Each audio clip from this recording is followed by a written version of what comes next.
pandemic and the processing of your personal information and your rights as a data subject.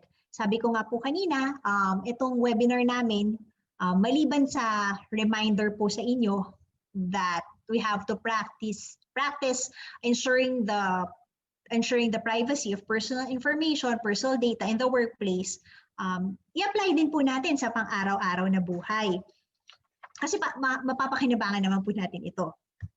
So, poll question. After being exposed to someone with COVID-19, Cardo Dalisay needs to get tested as well. In his CIF, or case investigation form, he's required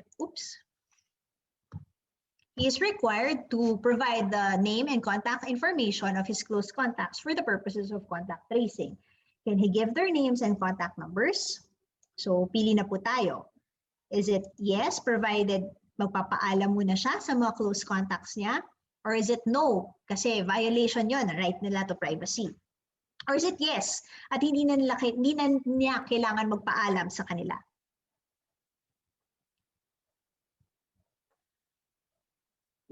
So, pili na po tayo. Okay, so medyo hati tayo. 39% ang sabing dapat magpaalam muna siya. And then, meron nagsabi na 4% na hindi kasi violation yun ng privacy ng close contacts niya. And then there's a 57% na nagsabing pwede at hindi niya kailangan magpaalam. Ang sagot dyan ay C. Pwede niya ibigay at hindi na niya kailangan magpaalam.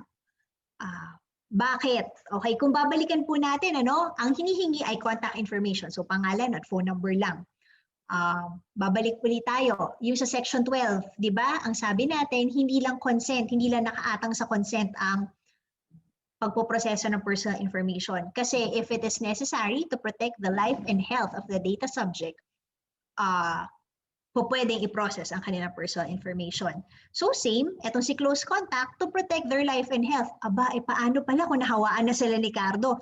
Alangan namang, sige, protect pa rin natin ang data privacy niya. Tapos, ayan na, may COVID na rin sila, di ba? Or hindi nila alam, they weren't tested on time. So there's also this sense of urgency and total pasok naman po dun sa section 12. So maaari niya ibigay ang pangalan at contact number. So yon. The personal information that you provide in the CIFs is necessary for the purposes of contact tracing and disease surveillance. Samantalang yung sa personal data naman collected through contact tracing or health declaration forms, halimbawa yung sa pagpapasok tayo sa umaga sa office, yung magla-login tayo, or kung bibisita tayo sa ibang unit,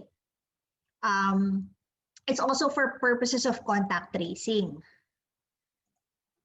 So, ang kadalasang sinasabi rin sa amin, lalo na po kung maalala nyo nung nagpa-targeted mass testing tayo, masyadong maraming hinihingi impormasyon ng CAF. Tinatanong pa kung hypertensive, kung buntis ba, di ba health information yun? Tapos sensitive personal information. So yun, di ba hindi yun pwede i-process without my concern? Generally, oo. Kaya lang kasi meron Department of Health circular na nagsasabi na hindi po proseso ang mga hindi kumpletong CIF. Pangalawa, yung mga hinihingi doon ay ang minimum data requirements set by the DOH. And that information is needed by the DOH for them to fulfill their mandate. So muli, pasok siya dun sa exceptions under Section 13.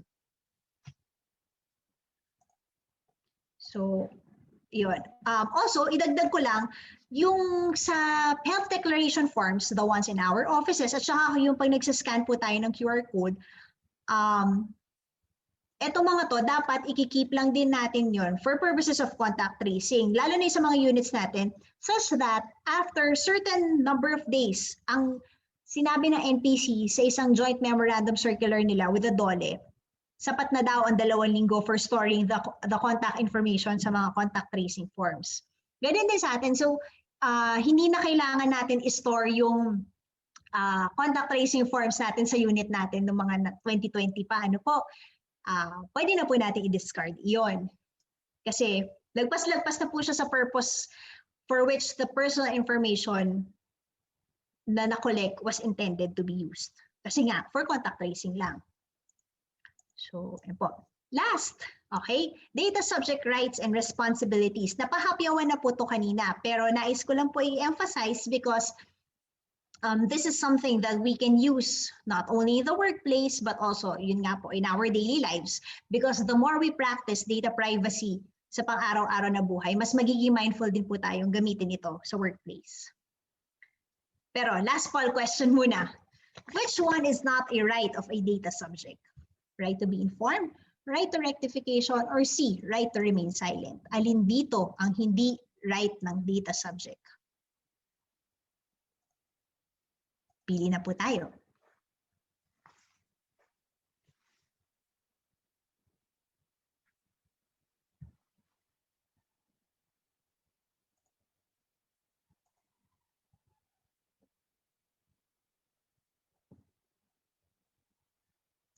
Ayan, so 7% ang sumagot ang right to be informed, 24 ang right to rectification, and 70 right to remain silent.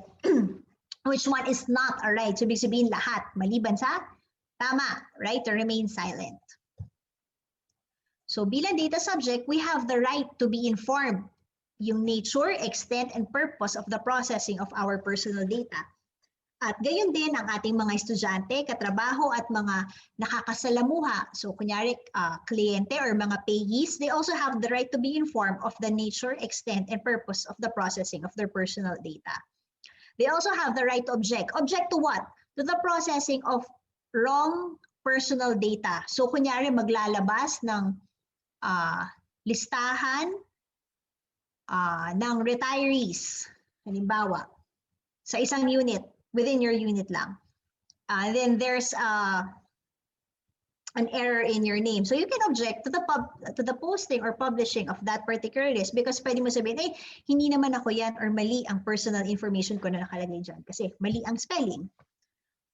At meron din tayong right to access. Pero itong right to access na to ay subject to reasonable rules and regulations natin. Hindi naman tayo pwedeng basta-bastang magsabi lang na pahingi ng kopya ng ganitong kontrata or pahingi ng kopya ng ganitong memo. May mga proseso rin kasi when we are asking for copies of documents. So, better check with that particular office kung ano yung procedure nila for that. Right to rectification, kaugnayan sa right, maaari natin i-link sa right to object. Gamitin yung halimbawa sa right to object. Magpa-publish ng listahan ng mga magre-retire nga na empleyado. And there is a typographical error in my name. Kunyari, ako, pangalan ko. Pwede ko sabihin na, ay, hindi mali yung spelling ng pangalan ko, pakitama na lamang. So, yun, right to rectification. Next is the right to erasure. The right to erasure and blocking does not apply to personal data, documents, records, and accounts which are part of UP Diliman's public records as an instrumentality of the government or as a national university. So hindi natin pwedeng sabihin sa OUR na ay pwedeng pakitanggal po yung records ko na nag-enroll ako nung ganitong semester kasi bagsak ako sa Math 11. Mga ganyan. Hindi pwedeng ganon. Because that is part of UP Diliman's public records as an instrumentality of the government. Next is, ito muna, right to portability. Ibig sabihin, bilang data subject, meron tayong karapatan to request for a copy of the personal information being processed by an institution. Again, subject to the institution's rules and regulations. Kung halimbawa nga lang, kunyari hihingi ka ng listahan ng mga nagsipagtapos, hindi ka, when you are asking for that particular list, hindi rin kasi, while it is part of your right to portability or right to be informed, hindi dapat kasi kasali ang personal information ng ibang tao because you're only exercising your right as a data subject. So, ibig sabihin, the personal information concerning you only. So, yun lang ang pwede mong hingin. Next, lastly is the right to damages. However, the right to damages or yung claim ng danyos is subject to these. Una, the presumption of regularity na nagawa ni UP ang kanyang duty na naaayon sa batas, it's presumed regular. Pangalawa, the state, or in this case, UP bilang an agent of the state, cannot be sued without its consent because the act was done is performance of its duty. And the non-liability of UP Diliman arising from the incidental damages due to the pursuance of its mandate or compliance with its legal obligations. So, bago po makapag-claim ng danyo, subject muna ito sa itong tatlong kondisyones na ito.